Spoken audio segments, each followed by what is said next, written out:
Tui. And hi, everyone out there that I can't see, and welcome to the official launch event for Wings of Fire, Book 15, The Flames of Hope, and the official coloring book. I'm so thrilled. Yes. I'm Amanda Maciel. I am thrilled every day to be the lucky editor of this amazing series. And I'm thrilled today to welcome Tui. Thank you for being here. Of course. Hi, Amanda. I'm very excited. Well, I know everybody cannot wait, either has somehow already read this, which goes on sale tomorrow, or is very excited to talk about it, or both. And so I figured we would jump right in. Sure. First of all, I know I work at Scholastic, which made that trailer, but it always gives me chills. I love it so much. It's like when I just now watching all the books like kind of cascade, I was like, "Ooh, there are a lot of them." This is exciting. All that art together, it looks so beautiful. Oh my god, I love it so much. Oh my god, Joy like outdid herself with this cover. Oh, it's so She pretty. just keeps leveling up. It's amazing. And there's the lovely dragon on the back too, which I Yep. this guy. Yeah. Yeah, do you look at that and think, oh my God, I wrote all those books? A little bit. I'm like, was I in like a state of hypnosis? How did all this happen? Wait, did I just lose Amanda? Amanda! What happened? Oh my goodness. Hi everybody. Am I really here by myself? What just happened? Okay. Um, so I could talk about the book until she comes back. For those of you who have not magically read it yet, it is about Luna. This is Luna, who is so shiny. I love this cover. And then on the back, you can see Sky and Ren for anyone who hasn't gotten the book yet. And you know, it wraps up the arc, of the 11 through 15. So there was a lot to think about trying to bring all of the characters together, trying to bring like every single character ever back, which was a little tricky. While also bringing in some new ones because I'm Tui and I love adding characters. The more characters, the merrier, basically. I could also talk about the coloring book. So for those of you who don't know, the artist for the coloring book, her name is Brianna, and she has actually been posting art online for a long time. And I met her at an event, and she gave me some art that I just fell in love with. And so when we started looking for an artist for these books, and we knew that Joy and Mike were busy with all the other books, I was like, could we reach out and find Brianna and see if she would do them? And I'm just, oh my God, look at this one. There is a tiny little dragon holding a tiny little sloth. Oh my God, it's like my dream, is to have a dragon and a sloth, just like both of them in my house. And in fact, there's a lot of tiny baby dragons in here. There's some bumblebees, little tiny hive wings. Oh my gosh, I know, I'm so, there she is! Yay, phew. Make sure you were paying attention. It's the editor. I say one thing and then I run away.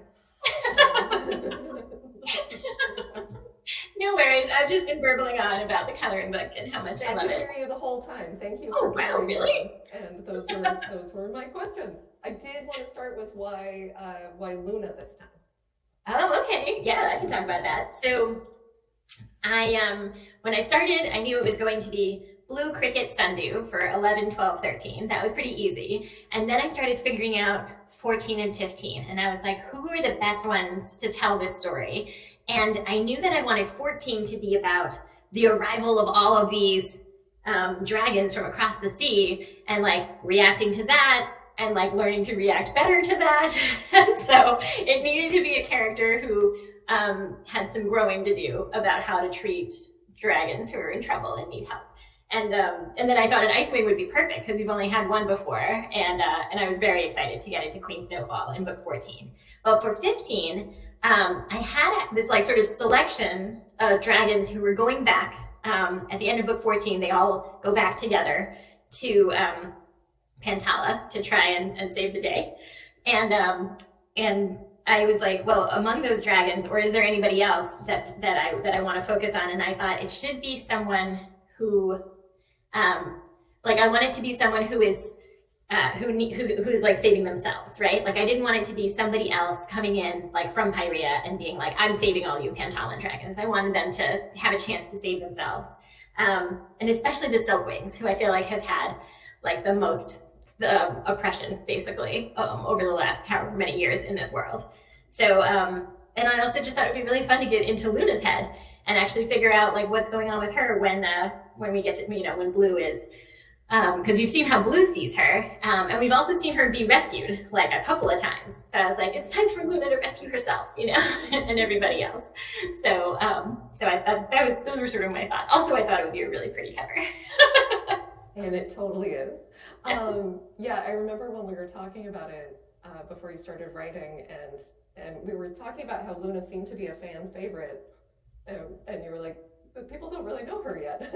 Yeah. But they clearly want to. I know, I loved that too. I did hear a lot of people ask for Luna, and that was a good sign to me. Totally. And we get lots of And also, like, right, that was another choice, but I was like, he's sort of stuck for most of the book. Like, he's the one who needs rescuing now. So, so yeah, it would have been a very different book. It was like Swordtail. Well, it's been a minute since you had to wrap up an arc, and tell us what is that like?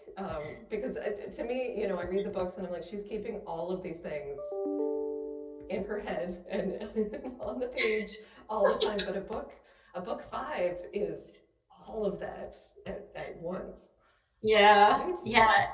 It's always tricky, and there's always things that I wish I could get to that just didn't fit in. You know, I think I had told people before I was hoping we'd see Umber again in this arc, and we didn't. I'm sorry about that, but he's out there. He's okay. But for the most part, I was like, well, in terms of the characters that were like most crucial to books 1 through or 11 through 15, and the themes, like how can I tie all of those together so that it feels satisfying? And we feel like each of our 5 characters, you get some sort of closure, and so, but it also feels like the story could keep going. That was another part. Like I always want to leave the world feeling like, well, we solved a thing, but there are always more things and also more dragons to hang out with. So, so I don't know. It was hard. It was definitely hard trying to like pull it all together. But hopefully people will like it. It's the key, right? To writing a series, you need a really big idea because you need it to sustain over lots and lots of stories and for it to engage a lot of different characters and a lot of readers. But then you have this giant world to grapple with, and that's a lot. Yeah, I think what helps for me is like remembering that it all comes back to the character, right? The central character in this book. So, you know, whenever I was tempted to be like, well, what if I tried to explain everything that ever happened anywhere? I was like, but how does it relate to Luna? Because like each book has its. I think for me, writing a whole series like this would be a lot harder if it wasn't that each book is character focused and it's about like, you know, I want the feeling to be like any dragon can save the world, just like any person can make a difference. And so, you know, it just so happens that we're looking at this character right now. So how is she saving the world? Like, what does she do? So, so that helps a little bit with trying to like to bring it all together in the final book like this. I feel like this is kind of a crafty question, but I feel like that kind of leads me into wondering, you know, I have read these books a bunch of times. I reread them pretty regularly. I just read book 15 again last week, and I'm still always struck by many things. But one of them is the way that you choose, like the tone of the dialogue and the story itself. And you know, I really enjoy that they are so relatable and kind of accessible in a way, and not like fancy fantasy talk. Not that there's anything wrong with that. I just particularly enjoy your approach to high fantasy, where it is high fantasy, but then the characters like yell at each other, you know, talk in all caps, and I always am curious how you feel about that, because you're a fantasy reader and you grew up on books that were maybe a little bit more formal in tone, right? Yeah. Oh, definitely.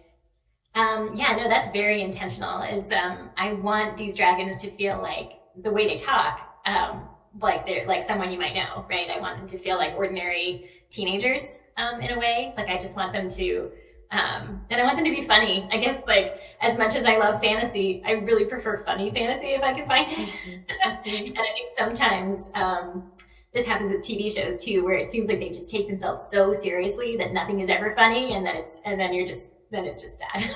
Like sometimes, especially because it is a world where like lots of terrible things happen, and there's a lot of stressful stuff going on with the dragons. So if it wasn't also sort of funny and like this sort of normal kid dialogue between them, I think it would just be hard. It would be harder to read. It would be harder to write for sure because I would just always be, oh my poor everybody. But here now I'm like, well, if they can laugh about it, or they can, still make fun of each other in between fighting bad guys, then maybe, Well, maybe. I think it's more realistic. I think that in the real dragon world, they have a sense of humor, and that's how you get through the day too. Like to Yeah. me, it makes it feel more grounded in a kind of reality.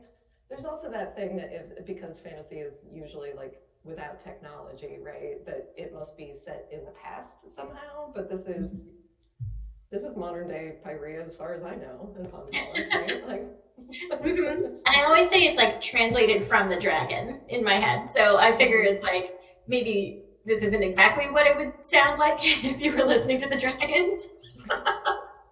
But this is how, like, for us reading it, this is how we'd understand it better. It's kind of Mhm. like Mhm.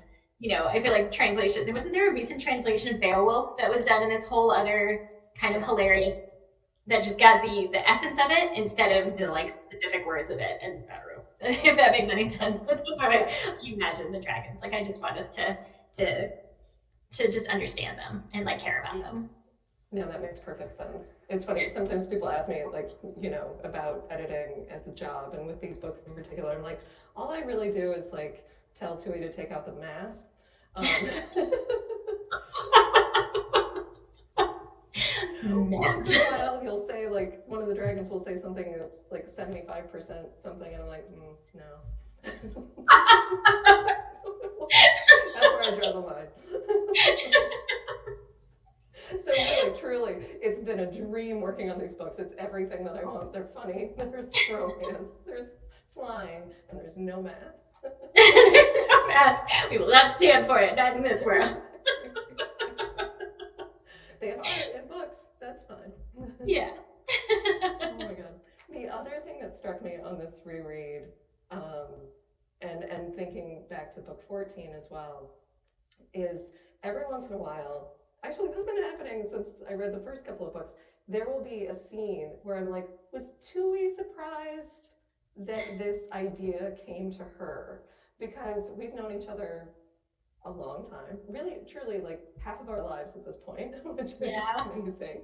Um, and you are every bit as like exuberant and genuine and kind as you seem, and yet I get to these scenes that are like, like disturbing, I guess would be the word. The Jerboas, like that part of book 14, I was like, okay, this is like it, they're intense. I mean, Darkstalker is just a tour de force of like really intense stuff. I'm like, huh, that's somewhere in her brain.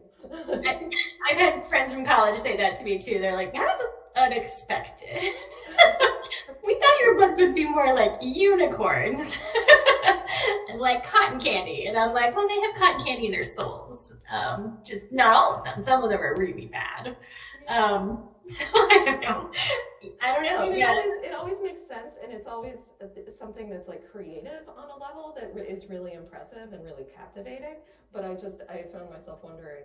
There's a detail that I will not mention specifically because it's towards the end of book 15. We will do a little spoiler section later, but we'll give everybody a big heads up. Um, but there was a detail there that I was like, huh, was this always in your head? Was this the plan the whole time, or do you ever get surprised by anything? It doesn't even have to be something that's like dark. Oh no, I totally do. Yeah, I definitely. Um, I think a lot of people who've seen my events before know that I don't plan everything out ahead of time. Like I prefer to discover it as I'm writing it. So some things I know, like I knew there would be an abyss in this book and we would go down into it, but I wasn't 100% sure what we were going to find down there. I had several ideas as I started writing it. And then the closer we got to it, the more I was like, oh, I know how I want this to answer a whole other mystery that I've been asked about. And I also wanted to tie into my theme of like control and who's telling the story and I don't know, a whole lot of stuff like that. So yeah, so it does get yeah. I wasn't entirely expecting it when I started writing the book, but it felt like it had to it sort of had to happen the way it did in order to match up with all the rest of the books and like the themes I was trying to grapple with. Right. Here's a very important question. Can you hear me a little better than you could before? I think my mic isn't picking things up very well. Oh, I'm hearing you fine. So great. All right. Yeah. I'm going to keep holding it like this because technology is fun. Yeah. Oh, my internet is yelling at me again, but I will try not to disappear. I promise. No worries. Oh my God. Okay, tell us a little bit about working on the graphic novels and the coloring book. You're at this point where all kinds of people are creating art, not just fan art, for the Wings of Fire series. And it was so many years of Joy Ang, making these beautiful covers. And then we started working with Mike Holmes, and now I know that there's other stuff going on, and Brianna coming on for the coloring book. What's that like to see new interpretations and renderings? It's great. It's interesting because I would say that what's been in my head is very much Joy's art, definitely this whole time. Like I'm not like it sounds weird, but I'm not a super visual person. Like everything I imagine, I think about it in words first. And so it's been helpful to like picture Joy's dragons doing all the things. And then, and I feel like Brianna captures that style really well, in the coloring book.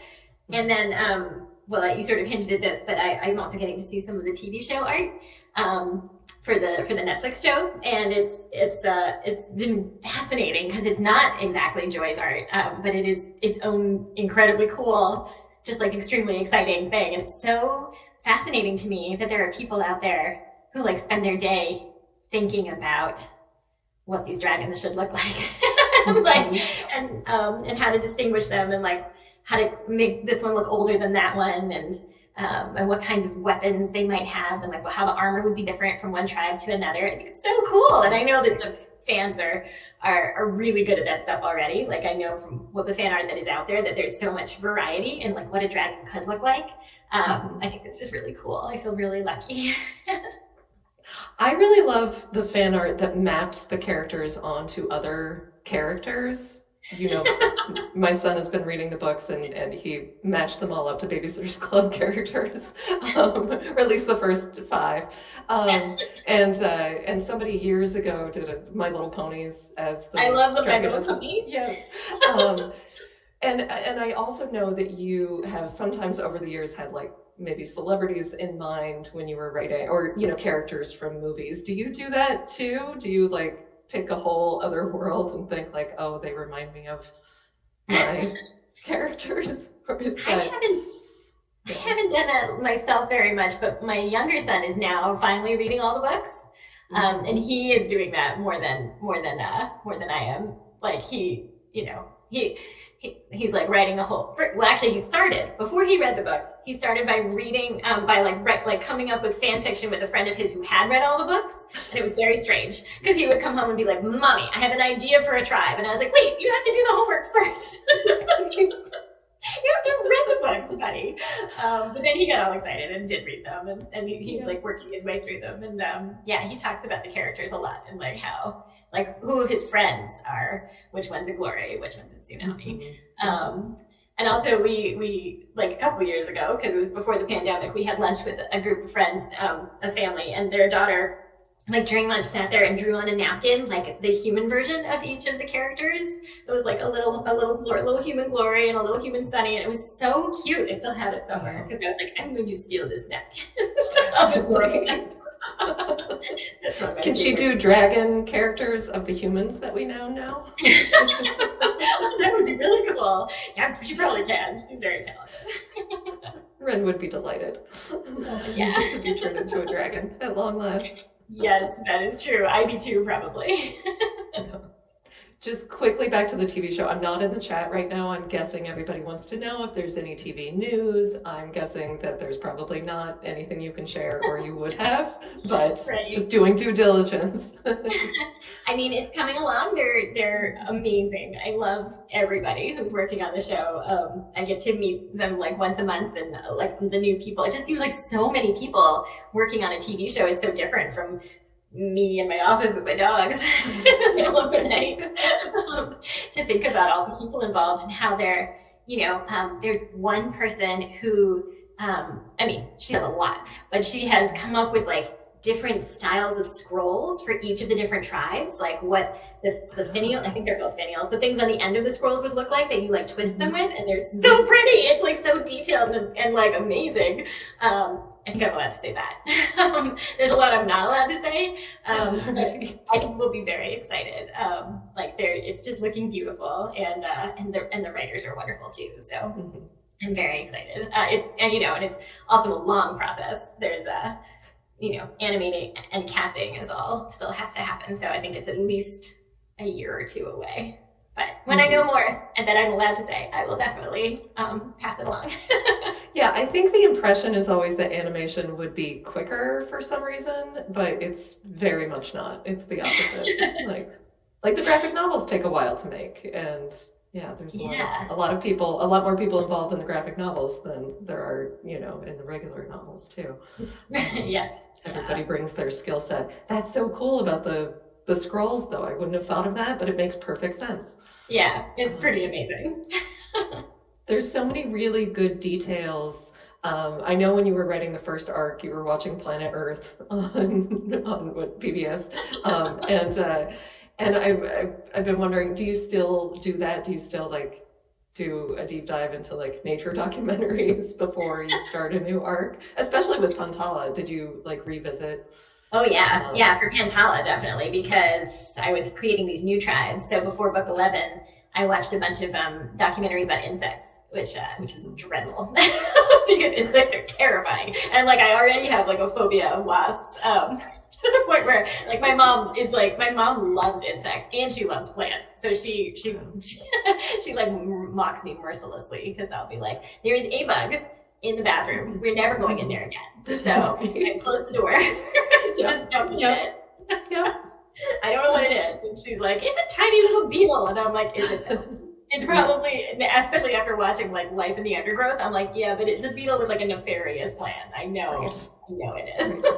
Well, and you very specifically live in a place with uninteresting bugs too. Yeah. So you've done your part. I know that in other times in your life, you've been closer to interesting bugs, I think, right? That's true. I moved away from the tropical bugs, and now I'm in a place where there are really no bugs for 6 months of the year because it's too cold. And I'm like, this is ideal. Yes, that's what I say whenever it's the depths of February, and it's why do we live here? And I'm like, no bugs. Or at least no particularly large or interesting bugs. Yeah, absolutely. No, I appreciate that. Oh my, it's 7:30 already. We will start taking Q&A questions pretty soon, but first, should we do a little pocket of spoilery questions and then tell people to come back if they don't want to know anything about book 15? Sure. Are we also allowed to say anything about the guide? Oh yes, let's talk about that. That's not spoilery. Okay. That's coming out next, a year from now, or a little less than a year from now, 11 months from now, next March. We will be. Do you want to speak to it? Well, I just wanted to say, you sent me some art from it recently, and I'm so excited. It's so beautiful. It's all these different queens, and I'm hoping I just want to like somehow get them up on my wall because they're all so Yes. beautiful. Yes. This is like joy at a whole new level of, I don't know, it's unbelievable what she's doing for this book. It's so pretty. And then each section has, for the most part, they each have a little like short story or first person account from a dragon. So you get a little more sort of the lives of dragons that you haven't seen center stage, right? Yes, So I will. You know what? This is something I do a lot. I will say it is a beautiful, exclusive, gifty book that will be full color with new art and all new content written by Tui. And the idea is that Starflight and his friends are gathering. Just any written thing that they can from all of the tribes. So each tribe is represented. There will be stories and snippets of diaries and letters, and we'll hear from dragons we already know. We'll hear from dragons we have been curious about but don't know as much about. It's really going to be amazing. And yeah, that'll come out next spring. I'm so excited. It's a guide to the dragon world. It'll answer questions like, what happened to Scarlett's husband? That's maybe my favorite part, yes. Very excited to share that with readers. Yes. Yay. Okay. Well, now we can talk about spoilers if you want. Sure. You know what? I'm so allergic to spoilers. I'm not sure if I have any spoilery questions for you. I realized I brought that up and I'm like, what am I going to ask? You know what? Let's talk about the flame silk a little bit because Luna is famously a flame silk, and we learn more about that. I think really than we even got to know before. Tell me about writing that and kind of figuring that out for how that works for her. Sure. Actually, it was interesting because I kind of had to keep reminding myself that she's a flame silk, and that's her cool thing. Because we started with Blue, who is also a flame silk, but he wasn't for the duration of his book. Like he didn't have that power yet. It's something that he gets when he is. Sorry, my son has started his drum practice in the basement. I don't think anybody can. I can't hear it. I'm guessing nobody else can either. But I know you can hear it, and that's probably a little distracting. It's hilarious. I guess we had the don't come in during the event chat, but we didn't have the don't play the drums in the background chat. It's fine. It's great. I'm glad he's doing that. Good job, buddy. But yeah, so flame silk. I was like, what is she? Because I love having like each dragon have something that makes them different from other people or other dragons. And so for her, that's sort of the obvious thing. And yet I still, I was like, how can she use it? Like, and also then how can she think she's going to use it and not be able to?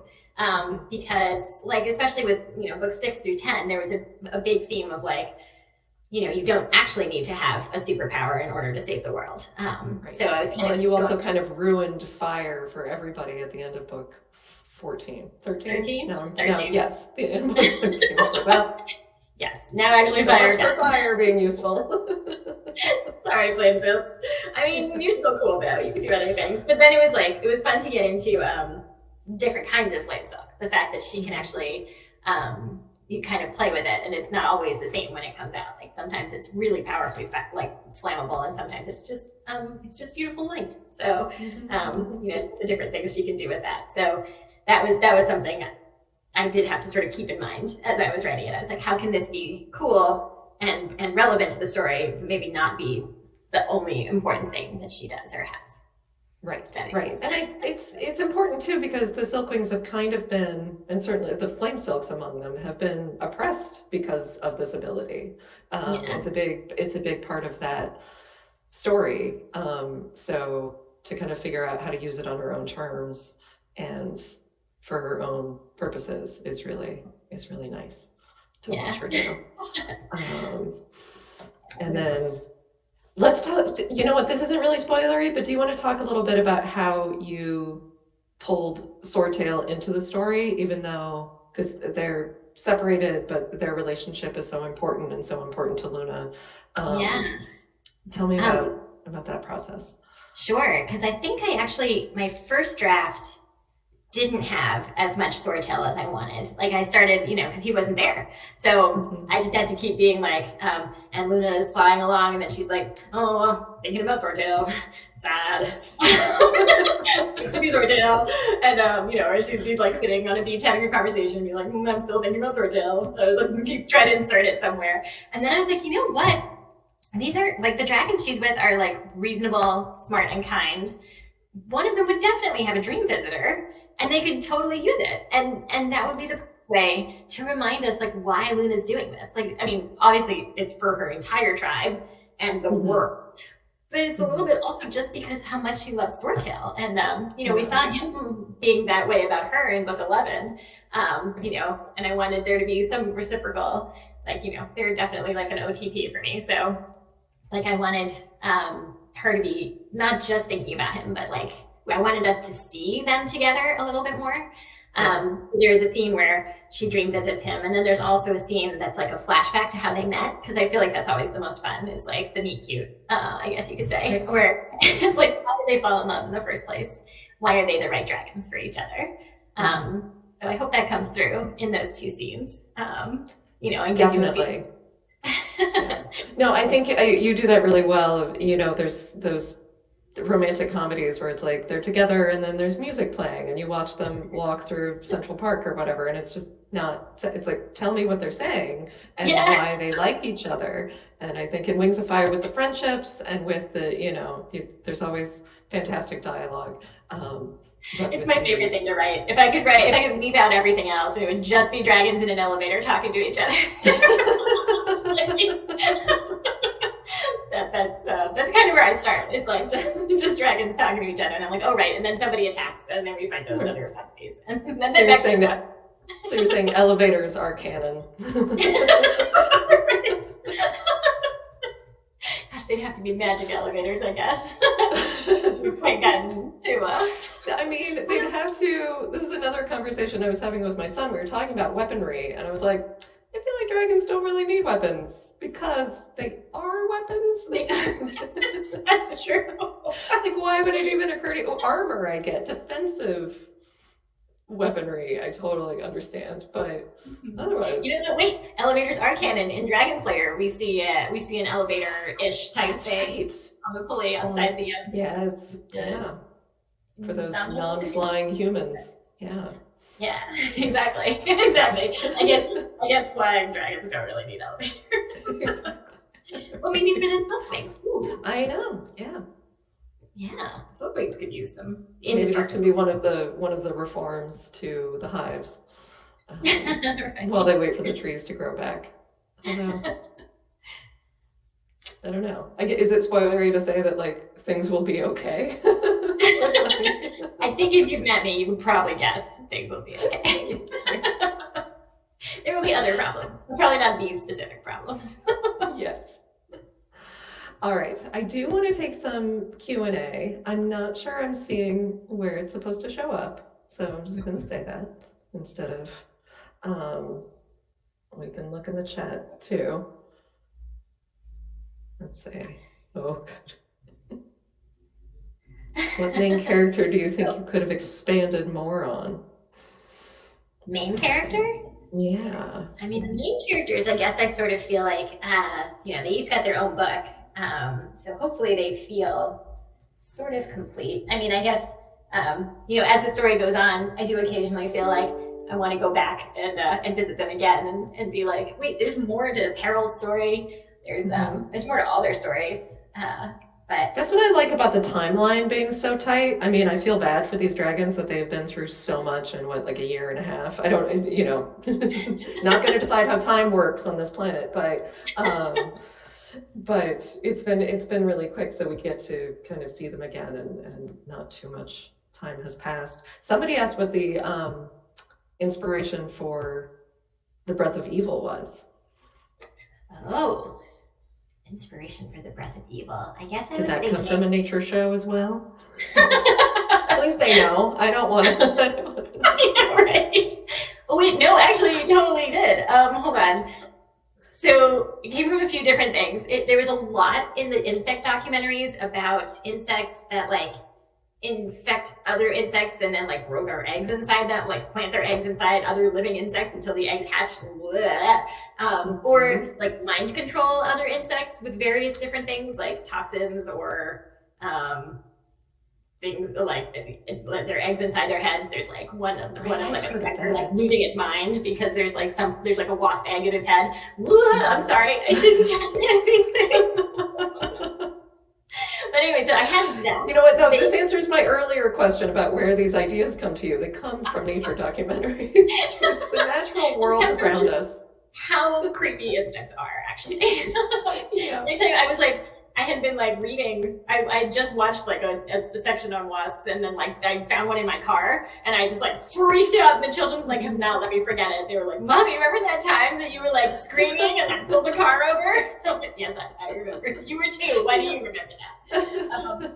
Wait, we're the people. So there is totally like a plant that like grows through like that, or is it, I forget, is it spores? Yeah, it's like spores that it releases, and they like land on ants, or they like burrow into ants' heads, and then the ants like will climb up a stalk, and like the plant will grow out through the top of the ant. This is all real. Although I'm mangling the description of it, and I would have to look up what it's actually called. But I had like reams of notes on this because I was like, that's creepy, and and would work really well in a book. Yeah, I can probably look that up, what it was called. No, I remember seeing that on a show and then immediately throwing it out of my brain. I do not want to know that anymore. I mean, but you're not wrong that like an evil queen would not ignore that or walk away from that kind of knowledge. She'd be like, how can I make this work for me? Right. Right, like surely there's a way this could be mine. Yes. Fair enough. So I thought there were going to be questions in the stage chat, but I don't see any yet. I know. That's all right. They're working on it, I think.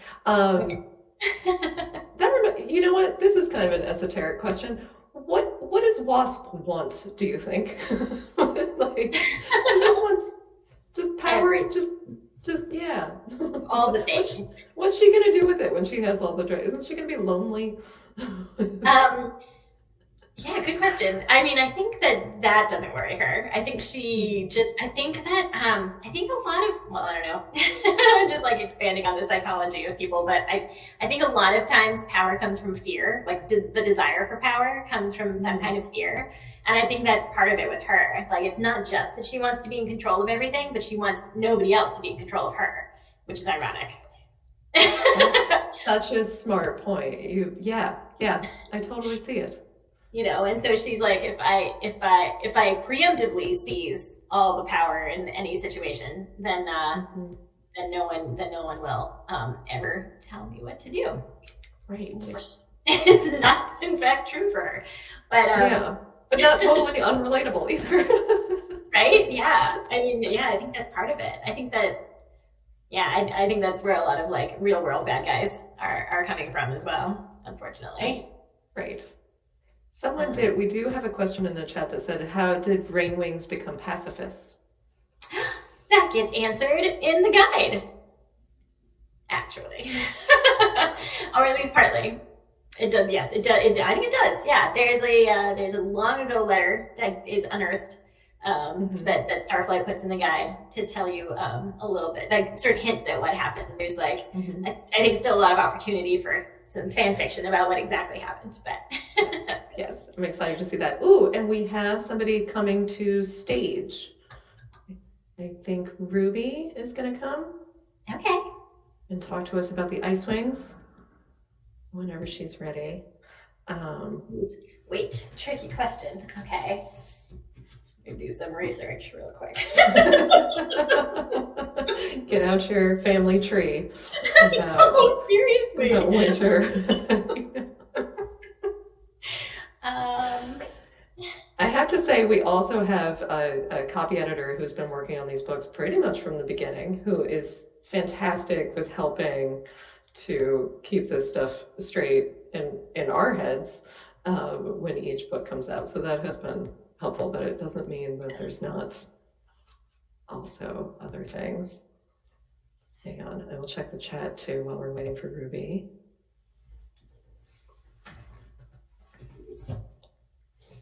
Let's see. I see a question about a third continent. If you think there is one.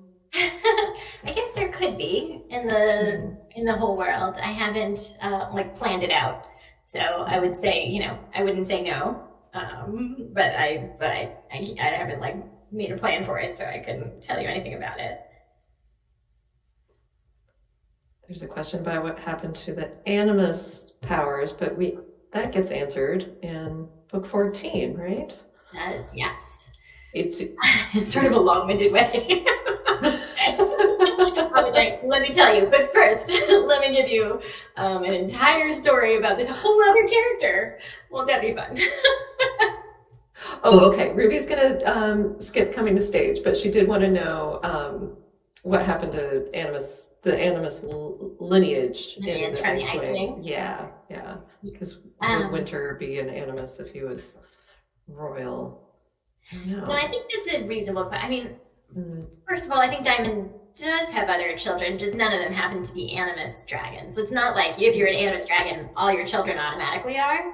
I'd say it's a recessive gene, if that makes any sense. And so maybe you'll have an Animus dragon, or maybe it won't show up again for several more generations, and it just never showed up again in the Ice Wings. So, I mean, I think after Diamond, isn't it Snowfox that becomes queen? Anyway, so in my head, it's just that it's sort of unlucky. Like, it shouldn't be that you lose one Animus and you never have an Animus dragon again, but that's just what happened to them, to the Ice Wings, sadly for them. Well, maybe sadly for them, or maybe luckily. Yeah. I think they already put quite a bit of pressure on their kids in that tribe. Right? It's like the fact that none of them had snapped before is actually kind of a miracle. Right. Somebody in the chat wants to know which of your characters you like the least, which is a good one. Oh, my poor characters. I mean, I think that's a more challenging question than who do you like the best, actually. For you it definitely is. Yeah, I mean, of all the characters, the ones I would least want to hang out with are like Wasp for sure, and this guy, what's his name? Totally. I actually changed his name like 80 times. Cottonmouth.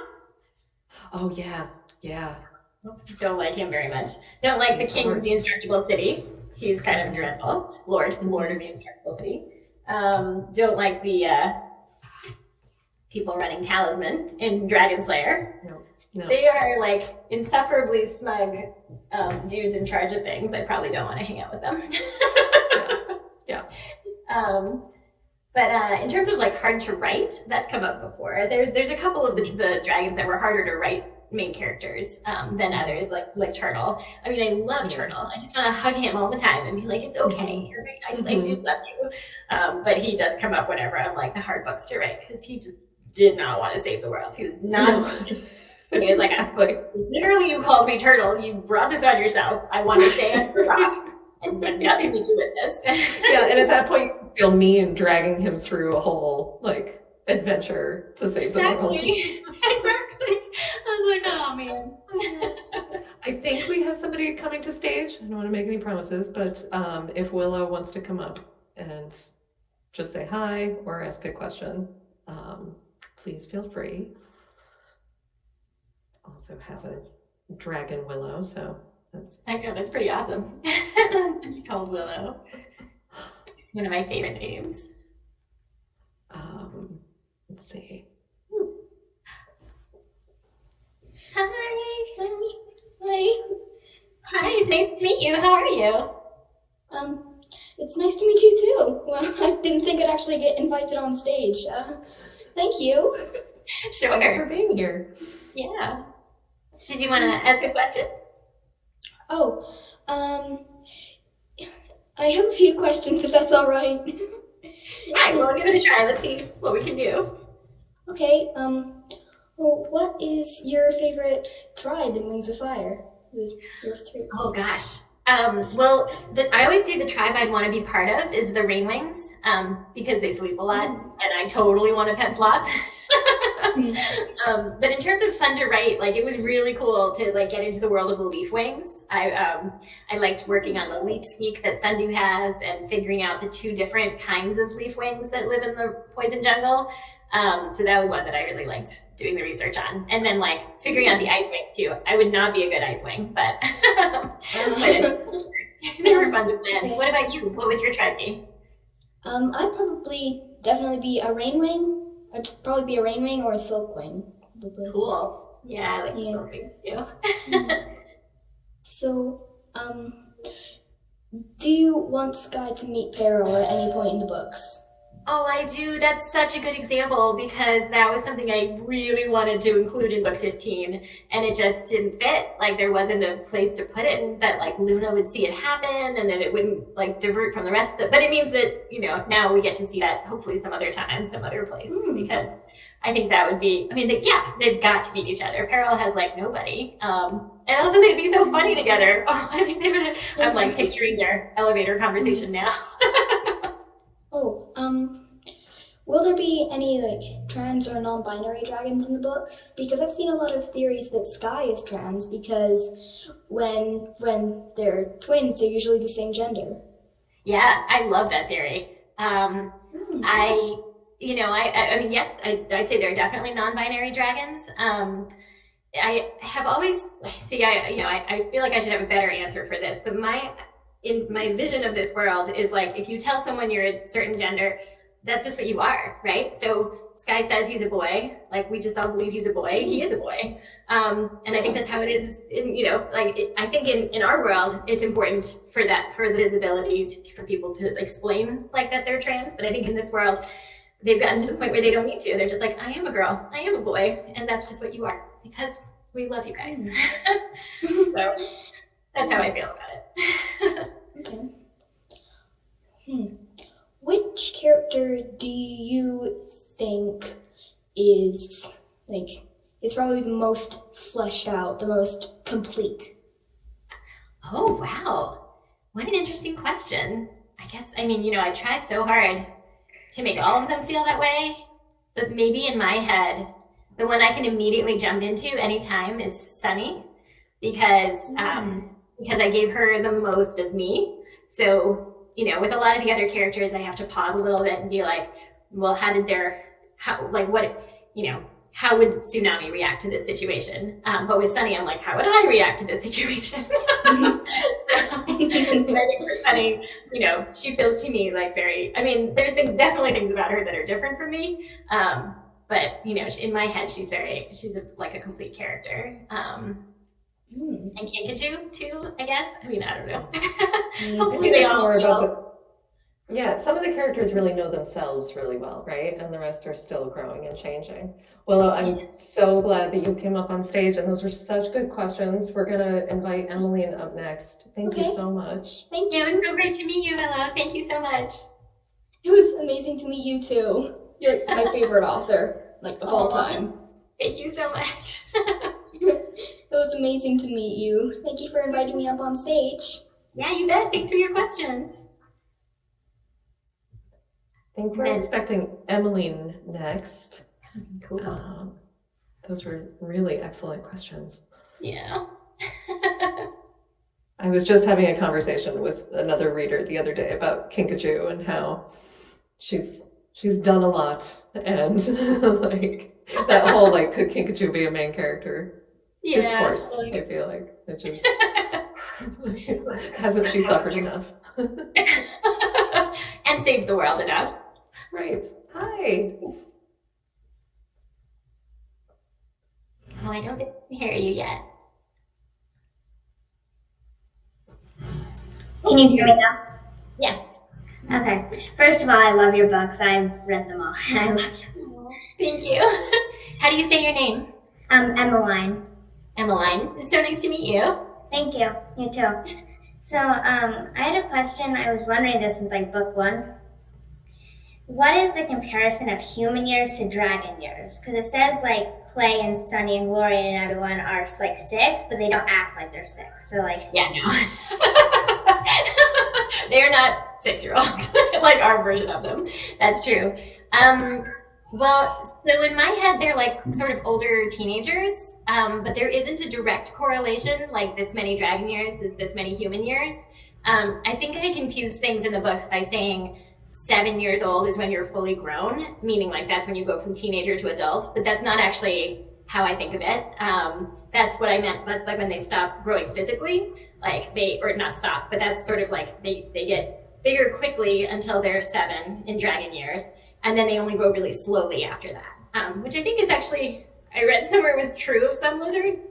And I was like, well, that's neat. I mean, yes, I did that.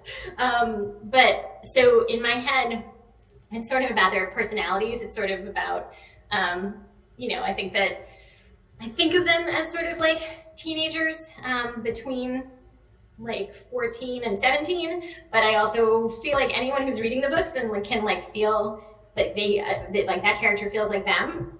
It's okay if you're picturing your own age for that character. Does that make sense? yeah. Yeah, so I'm sorry, there's not like a specific, like once you're 2 okay. dragon years, you're like 4 human years. It's not, it's not quite like that.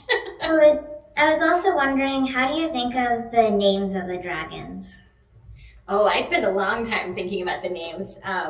Blue's name changed several times. Blue actually was originally called Dusky, and then I brought the name Dusky back for a different character in book 15. But I have a list for each tribe of a bunch of different possible names. So even before I started book 11, I sat down and I was like, here's a bunch of Silkwing names, and here's a bunch of Hidewing names and Leafwing names, so that I could, whenever I was introducing a new character, I could go look at that list. Because sometimes I get stuck and I'm like, I can't write this paragraph until I know this character's name and it has to fit them perfectly, So yeah, I mean, some of them come really easily, like Cricket, I knew right away. I was like in love with this magazine called Cricket, which is still around. When I was a kid, I read Cricket magazine all the time, like every single one. And so I have like very fond like associations with the word cricket. So it kind of depends on the character. Some of them are easier than others to like fit the name to. Okay, I gotta jump in and say we have time for one more stage guest and question. Thank you so much, Emmeline. Those were excellent questions. Thank you. Hey, where? It was so nice to meet you. Thank you, too. Yeah. Oh no! And we lost Amanda at the same time. I think someone, well, if I don't know if Amanda can come back, but it looks like maybe someone named Z is coming up next, if I got that right. Oh, there's Amanda! Yay! Yeah, because people have kids all over.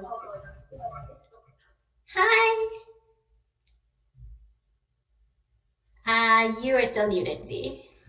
Oh, there we go. Okay. I can hear you. Hi, how are you? I'm good. Thank you for this. So I have a question about Blue. I've just been wondering about it for a while, and I was looking at butterflies names because I was creating an original character, and I was looking at blue butterflies. And is Blue named after the, I don't know how to pronounce this, Minolus Blue Morpho? Oh, is he? You know what? I think I was picturing the Morpho wings because they're so beautiful when I was thinking about Blue. Yeah. But I actually chose his name because there's like a whole bunch of butterflies that are called the like something blue or the something else blue. And so it felt like a good sort of true, like reliable name. It felt like someone you would trust. I've actually used it before. I used it in my Menagerie trilogy too, because I don't know, I really like the name Blue. Sort of an unusual but like likable character. And also because there were so many like of that kind of butterfly, I was like, it fits that he doesn't think of himself as special, but of course he is. Does that help? Yeah. Do you know there is a subreddit about Wings of Fire? And a couple times every month somebody will ask the question, does Tui know about this and is she on here? She knows now. I do not. Well, I do not. I don't know. I think if the question is ever, is Tui on here, the answer is almost certainly no, because I Like if I go into social media or the internet, I never come out and I get lost. So I try not to. And I also love, like, I want people to feel like they can talk about anything and not have me just like looking over their shoulder being like wrong. So I love that there are people like having conversations and getting very passionate about the things I'm hoping the books will make you think about, without me having to hear all of them. So I'm glad it exists, and thank you for telling me. But no, I'm not lurking on there at all. Okay.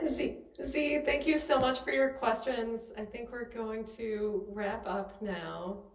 Yeah, thank you so much. It was great to meet you. Good luck with your character. Tui, I just want to say again, thank you. And also this year is the 10th anniversary of book 1 publishing. Yeah, I know. that's crazy. My last question for you is, if I had told you 10 years ago, all you get to do for the next 10 years is write about dragons.